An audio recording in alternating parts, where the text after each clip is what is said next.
Morning everyone, we're going to talk about this solution here for our alternator cable on your 1UZ swap.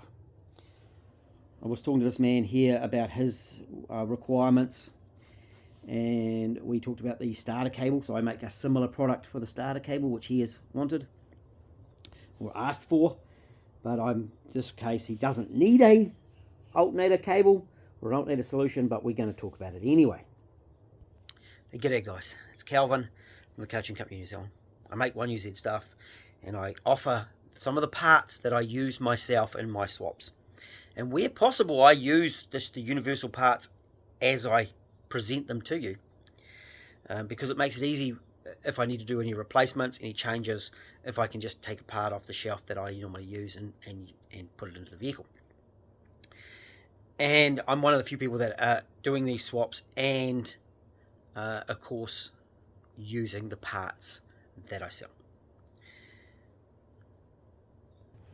Right, alternator. This is the alternator cable. From there to there, that's from this where it goes on to the alternator. Minimum of 750.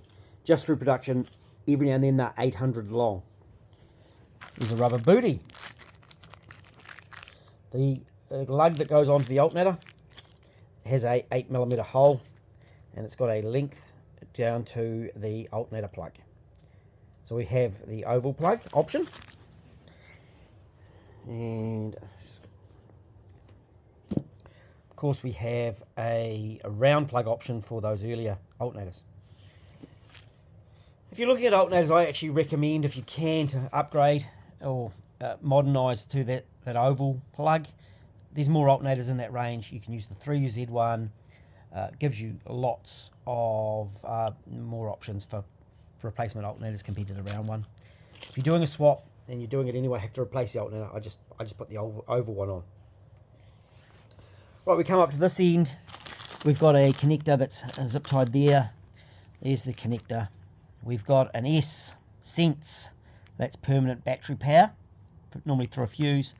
Light that goes to the light on the dash. That is it's a negative output when the alternator isn't running, and then it actually doesn't go to ground. It puts a 12 volt out to turn the light off. And an ignition. It's a 12 volt input to the alternator from a switched ignition source. The sense, of course, is all the time, voltage all the time. So that plug there. And then we've got a lug here, 8mm hole. I normally would put that into a main fuse. I often use a mega fuse, or I could probably wonder if I've got one here. Hold there, let me see if I've got one. Right, so it turns out I don't have a mega fuse in stock in my house, because I do a lot of wiring in my garage. The workshop, we generally were fixing cars there, and that's where most of my stock is kept. It's quite specific, the stock I keep here, but I would normally put in like a main fuse into the circuit. Sometimes I'm swapping the alternator or the battery, side to side. So sometimes I'm integrating this into a factory type fuse box. So I'll use a connection up to the factory fuse box.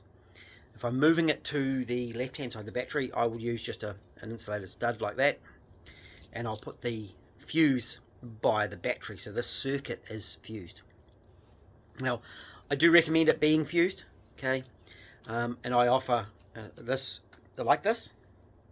Of course I need to know which alternator you've got, and I can offer it with or without that mega fuse. Okay, so that gives you a couple of options on what fusing to use. As I said, I use these myself. I make them up, and they're easy to include when I'm doing a wiring loom for a person. And it's not going to suit everyone.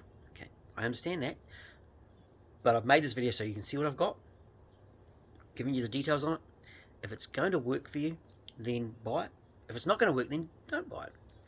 If you want one that's way longer, because I've made a wiring loom, I'm making a custom loom anyway, and you need something that's custom, then you can see what I've got there, and you know the details that I require, of course, which will be what alternator plug, and the length of the cable, and the size of the eyelets if you're putting different size eyelets, or what you're putting on the other end. Okay, this is a really, I don't mind if you don't buy it. It's to let you know what I do have, and to see if it will work for you, and if it does, then that's a fantastic option. Right, so I hope that's helpful. I also have an option for the starter motor. I may have said that earlier, and of course I do looms for lots of vehicles and